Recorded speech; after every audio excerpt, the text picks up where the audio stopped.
Hello and welcome back to the world of the spirit consciousness. This is the continuation of the book study session on the astral body and other astral phenomena. We are now beginning the ninth module, which deals with dreams and continuity in consciousness. The contents of this are drawn from chapters 10 and 11. This subsection, this module, I'm sorry, has again been subdivided into various subsections. This subsection shall deal with Introduction to Dreams. So dreams are broadly subdivided into introduction, the factors responsible for producing dreams, types of dreams of each of the actors, influencing the dream life, and continuity in consciousness. Coming to the first part, the introduction. So again subdivided into how astral activity is distinct from dreams, why we don't remember dreams, how can we remember dreams. Then dreams are classified by the strength of its memory. So there's a brief discussion on that. Consciousness in the astral body must precede recall in the physical brain. How to improve the recall of dreams, the impact of dreams on astral work, and the four states of consciousness. Coming to the first part, astral activity being distinct from dreams. So dreams are the memory of sleep life in the physical brain. So note the choice of the words. It is the memory of sleep life in the physical brain. And astral activity and its memory are independent of each other. So this sentence has implications in saying that there are dreams and then that is the memory of sleep life. So the astral activity may be X, Y, and Z, but the memory, what you recall in the physical brain, might be different. And we'll also see going forward in the various subsections how dreams can be a combination of impressions from the etheric activity, the mental activity, and the causal activity as well, besides the impressions of the astral activity. So being conscious and active in the astral body is different from retaining that experience and activity in the physical brain. The presence or absence of the physical memory makes no difference to the consciousness on the astral plane or the capacity to function on the astral plane. So that means that even if you don't remember anything, it does not matter. And it's normal and very much possible for a person to roam freely in the astral body and not remember in the physical body any of the astral work done by him or her. So why we don't remember dreams? We had briefly touched upon it earlier when we were discussing the etheric body.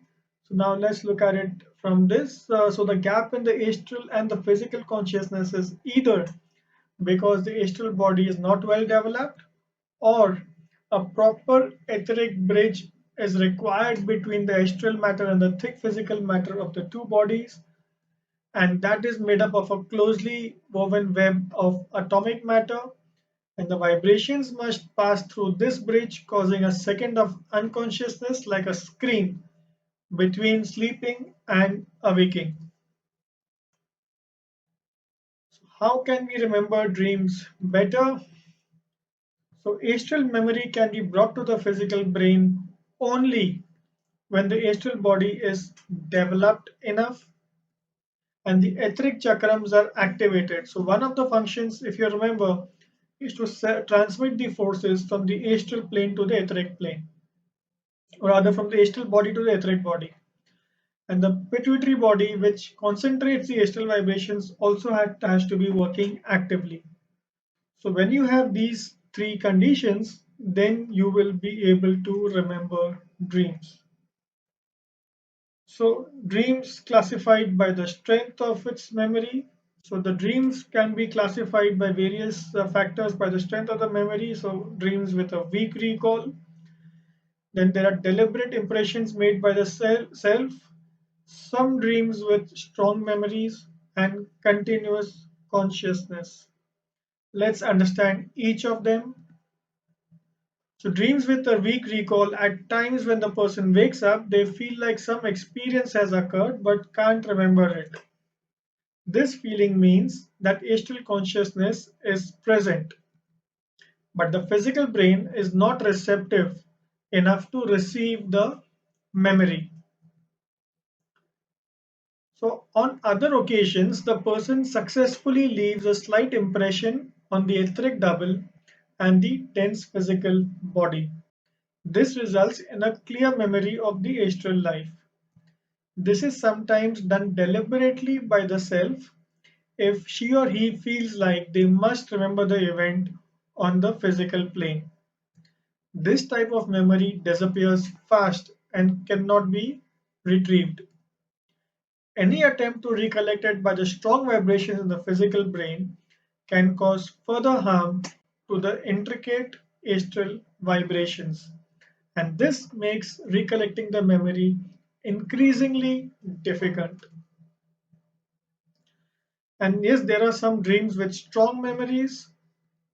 So some events leave a very strong impact on the astral body. Such events then get impressed on the physical brain by a sort of repercussion. In other situations, the self may be able to impress new information on the physical brain without remembering the source of that information. Such an occurrence is common in people and can happen when the solution of previously unsolvable problems suddenly come up. Questions that were unclear before are now suddenly becoming clear. Such examples imply that the functioning and organization of astral body is progressing, but the physical body is only somewhat receptive. However, when the physical brain responds, the dreams are logical and very clear, as many people experience at different intervals of time. Coming to continuous consciousness, this happens in highly developed people. The etheric bridge is gradually built between the astral and the physical planes, and the consciousness between both the planes is then perfectly uninterrupted. The distinction between day and night no more exists for such individuals. Instead, they have what is a continuous consciousness year after year. So, consciousness in the astral body must precede recall in the physical brain. So, sometimes a person who doesn't remember astral life usually may unknowingly cross the gap between the astral and physical consciousness. This can happen either by accident, illness, or knowingly or deliberately by adoption of some specific practices. Hence, from that point of time, the astral consciousness will be uninterrupted and the sleep life memory will be clear. However, before this can happen, the person should previously have developed complete consciousness in the astral body. Now, we must remember that the astral body doesn't develop suddenly. It is only the screen between the astral and the physical that is suddenly split. So let me quickly examine this with an example. So let me call this the physical plane. I'm sorry about this. Physical plane. Here is the etheric plane. Here you have the slight web, and here you have the astral plane. Now, in a normal circumstance, this is the astral body, this is the etheric body. This particular screen does not allow any information to pass through. But if some event happens and this is split, the vibrations from here can percolate over here.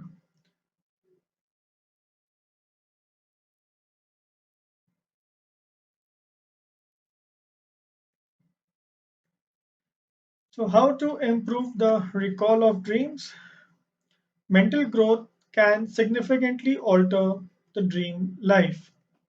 Every physical, every instinct driven by the mind must pass through the astral matter to reach the physical brain. Astral matter responds more easily to thought vibrations than physical matter. Hence, the impact of thoughts on the astral body is much more. Hence, when a person can control their mind or brain and focus and to think as and when preferred, accordingly changes will occur in the astral life. If the astral memory is then brought into the physical brain, the dreams will thus be more clear, logical, and even instructive. So the general rule over here is that more the physical brain is being prepared to respond to the mental body vibrations, easier it is to fill the gap between the waking and sleep consciousness. The physical brain must be trained to obey the person and act according to how he or she wills. So, the impact of dreams on the astral work. So, dreaming of everyday happenings does not bother the astral work. So, if you think that if your dreams are interrupting the astral work, that's not how it is. This is because the dreams occur in the physical brain while the self is busy with other work in sleep life. As long as undesirable thoughts don't occur on the physical brain, it doesn't matter what the brain does. Finally, coming to the last section of this particular subsection, four states of consciousness. So, just a brief one slide on this. So, in Hinduism, there are four states of consciousness which are defined. So, you have the Jagrat, which is the normal waking consciousness that we are familiar with. The Swapna, which is the dream consciousness which works in the astral body and can imprint its memories upon the brain.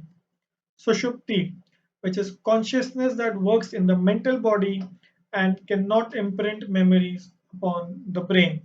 And Turiya, which is a state of trance, the consciousness which works in the Buddhic vehicle and is so distant from the brain that it is difficult to recollect by the external means. So these terms differ based on context and are used comparatively. So in another meaning of Jagrat, the physical and astral worlds are combined, which include the seven subdivisions relating to the four conditions of physical matter and the seven subdivisions, the three broad divisions of astral matter, and these will be discussed in greater detail in the module discussing the astral plane. For a more clarified explanation on this topic, which is a little difficult to comprehend at this point of time, the reader is directed to the book An Introduction to Yoga by Annie Besant from page 16 onwards. They are also guided to the book A Study in Consciousness, in which the awakened consciousness is explained as a constituent of the total consciousness, which works from the most external vehicle. So this brings us to an end of this particular subsection. In the next section, we shall be discussing the factors responsible for producing dreams and the types of dreams by each actor. Fascinating? Stay tuned.